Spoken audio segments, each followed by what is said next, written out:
মই Jahangir Alam Mollah, head volunteer NSS 002C Banaras Hindu University. আজি আমি ইয়াত আছোঁ northern district level youth parliament, যি আমাৰ গোৱালপাৰা জিলাৰ মহাত্মা গান্ধী কলেজত অনুষ্ঠিত হৈছে। ই আমাৰ যোৱাকালি আজি চলি আছে।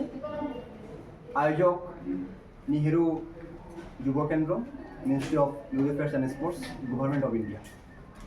ই আমাৰ 4খন জিলা সামৰি লৈ গোৱালপাৰা, বঙাইগাঁও, বৰপেটা আৰু চাউথ চালমাৰা মানকাছাৰ জিলা সামৰি লৈ অনুষ্ঠিত কৰা হৈছে। ইয়াত আমাৰ বিভিন্ন কলেজৰ পৰা, বিভিন্ন মহাবিদ্যালয়ৰ পৰা ছাত্ৰ ছাত্ৰীসকল পাৰ্টিচিপেট কৰিছে।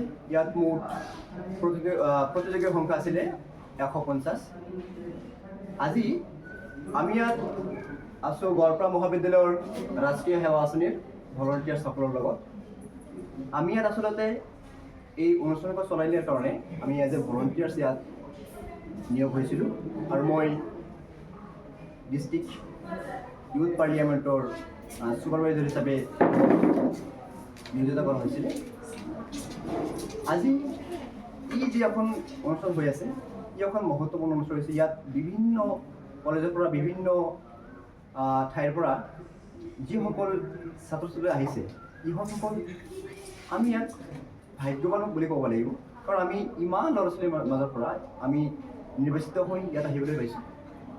আৰু তাতকৈ বেছি গুৰুত্বপূৰ্ণ হ'ল যে আমাৰ এই গোৱালপাৰা মহাবিদ্যালয়ৰ যি ৰাষ্ট্ৰীয় সেৱা আঁচনিৰ ভলণ্টিয়াৰ্ছবিলাক কাম কৰি আছে দুদিন ধৰা নিষ্ঠাৰে, ইয়াক আমি শলাগ ল'বই লাগিব। সেয়ে মই গোৱালপাৰা মহাবিদ্যালয়ৰ সকলো ছাত্ৰছাত্ৰীক মই ধন্যবাদ জ্ঞাপন কৰিছোঁ এই কাৰ্যসূচীখন সফল কৰাৰ কাৰণে। আৰু আমি আগলৈকেও এই ডাঙৰ ডাঙৰ অনুষ্ঠানবিলাক যাতে আমি সফল কৰিব পাৰিম, তাৰ কাৰণে আমি কাম কৰি যাম, আমাৰ দেশৰ কাৰণে কাম কৰি যাম, যাতে আমাৰ দেশ গঢ়াত আমাৰ এক সামান্য এক গৰিহণা থাকিব পাৰে। এয়াই আমাৰ আজিৰ এই প্ৰতিশ্ৰুতি। ধন্যবাদ।